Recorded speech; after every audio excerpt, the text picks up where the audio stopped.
Hello, I'm Hannah Kaplan, and this is the WCS Wild Audio Podcast, where you'll find reported audio stories covering the latest news and newsmakers from WCS's field sites, zoos and aquarium, and their conservation partners.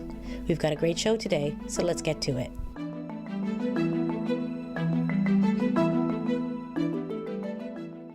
The Selva Maya represents the largest continuous forest in Central America.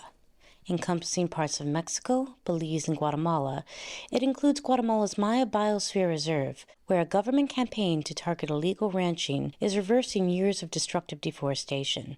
Wild Audio checked in with the WCS Guatemala program to find out what that means for the people of the region and the wildlife that lives there. For over 25 years, the Wildlife Conservation Society has worked in the Maya Biosphere Reserve to protect the forest resources of northern Guatemala. The reserve has enormous value, both for its cultural heritage as the heart of the ancient Maya civilization and for its rich natural resources that are critical to the lives and livelihoods of the local people who live there today. The Selva Maya, it's extremely rich in biodiversity, and this piece of forest is home of scarlet macaws, jaguars, tapirs, Central American river turtles that are really endangered species in the region. So we are talking about a very important place where these species can survive. That's Gabriela Ponce Santizo, the country director for the WCS Guatemala program. She says that protection of wildlife in the reserve is only part of the picture.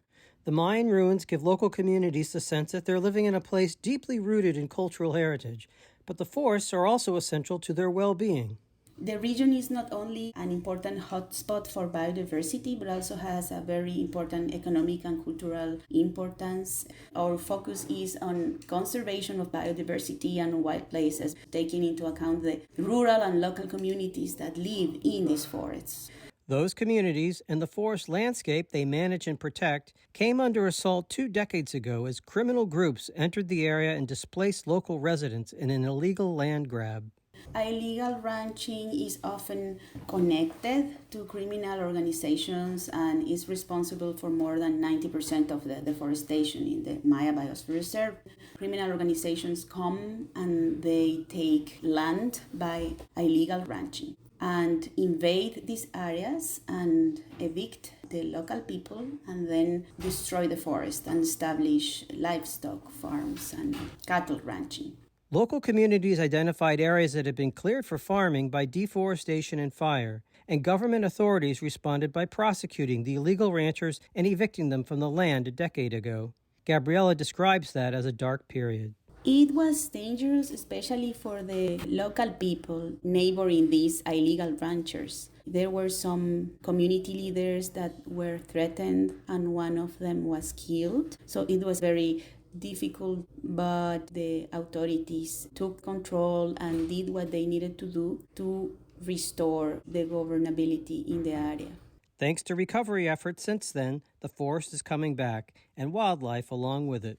We are eliminating these exotic pastures that were planted for livestock, and we are seeing this gain of forest cover just recently in 2020 and 2021. And this is really a milestone that marks the first 2 years where we can see forest cover increasing in the reserve since the measurement of forest dynamics started in 2000. And the majority of these increases are located in areas that were recovered from illegal land grab.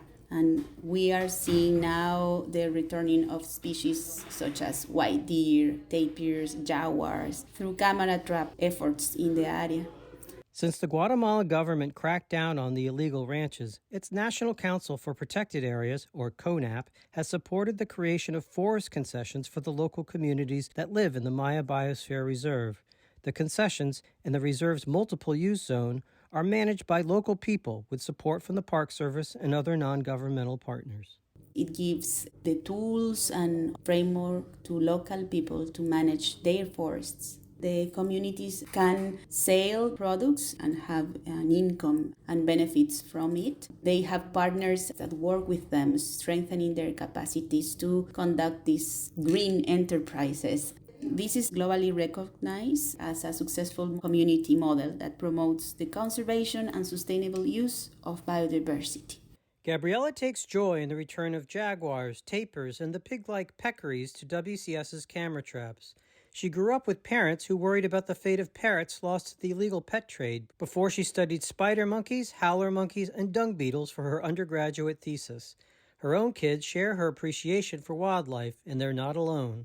I think that we are talking more about these issues in schools and in general. In the Maya Biosphere Reserve, we as WCS invest a lot on education in the communities, and that is why I think that we will have a next generation of people that is going to keep working together to conserve the forest. That is my hope.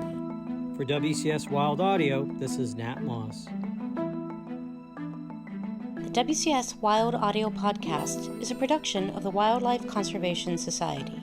Stories reported and produced by Nat Moss, web production by Dan Rosen, with additional production and audio engineering by me, Hannah Kaplan. Please like, rate, or review the show wherever you get your podcasts, and email us at nmoss@wcs.org with questions and suggestions for future episodes.